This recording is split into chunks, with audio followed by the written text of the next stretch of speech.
మరొక 30 రోజుల్లో వీరమల్లు ఆగమనం. మరి ఫ్యాన్స్ అందరూ రెడీనా? మేమెప్పుడో రెడీరా బాబు, వాళ్ళే సినిమాని రిలీజ్ చేయట్లేదని మీరైతే అనుకోవచ్చు. కానీ ఈసారి మిస్ అయ్యే ఛాన్సే లేదు. జూలై 24వ తారీఖున ఎట్టి పరిస్థితుల్లో హరిహర వీరమల్లు సినిమా అయితే రిలీజ్ అయిపోద్ది. ఇదంతా ఓకే గానీ మరి ట్రైలర్ ఎప్పుడు రిలీజ్ చేస్తారనే డౌట్ అయితే మీకైతే రావచ్చు. హరిహర వీరమల్లు సినిమాకి సంబంధించిన ట్రైలర్ అప్డేట్ ఏదైతే ఉందో అది ఈ వీక్ లో మన ముందుకైతే రాబోతుంది. అదే విధంగా జూలై ఫస్ట్ వీక్ లో ఆ సినిమా ట్రైలర్ ని రిలీజ్ చేసే ప్లానింగ్ లో వాళ్ళైతే ఉన్నారు. ఆ సినిమా ట్రైలర్ చూసిన తర్వాత సినిమా అవుట్పుట్ ఏ రేంజ్ లో వచ్చిందో అనే క్లారిటీ అయితే మనకైతే వచ్చేస్తుంది. ఖచ్చితంగా 100కి 100% ఫ్యాన్సే కాదనమాట, నార్మల్ సినిమా ఆడియన్స్ కూడా సాటిస్ఫై అయ్యే విధంగానే హరిహర వీరమల్లు సినిమా అయితే మన ముందుకైతే రాబోతుంది. ఇంకిది పక్కన పెడితే కేరళలో మన హరిహర వీరమల్లు సినిమాని దుల్కర్ సల్మాన్ గారు అయితే కొన్నారు. అదేంటి ఆయన ఎందుకు కొన్నాడని మీకు డౌట్ అయితే రావచ్చు. ఆల్రెడీ DQ గారికి కేరళలో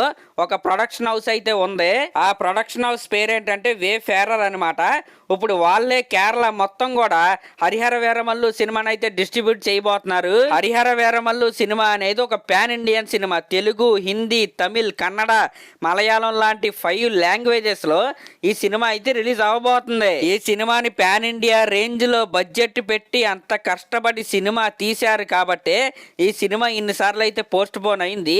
రీసెంట్ గా కూడా పోస్ట్ పోన్ అవడానికి కారణం కూడా గ్రాఫిక్స్ వర్క్ ఇంకా కంప్లీట్ అవ్వలేదని ఈ సినిమాని అయితే వీళ్ళైతే పోస్ట్ పోన్ అయితే చేశారు. ఈ సినిమా చూసే ఆడియన్స్ కి 100కి 100% మంచి ఎక్స్పీరియన్స్ ఇవ్వాలి అనే కుతూహలంలో ఈ సినిమా టీం అయితే ఉన్నారు. మరి వీళ్ళ హార్డ్ వర్క్ పే ఆఫ్ అయిద్దా లేదా చూడాలంటే మనం అయితే ఖచ్చితంగా జూలై 24 వరకు అయితే వెయిట్ చేయాల్సిందే. మరి పవర్ స్టార్ పవన్ కళ్యాణ్ గారి ఫ్యాన్స్ అందరూ రెడీయేనా? ఒక్క కామెంట్ అయితే వేసుకోండి. అలాగే మన ఛానల్ కనుక ఫస్ట్ టైం చూస్తున్నట్టయితే ఖచ్చితంగా సబ్స్క్రైబ్ చేసుకోండి. Thank you.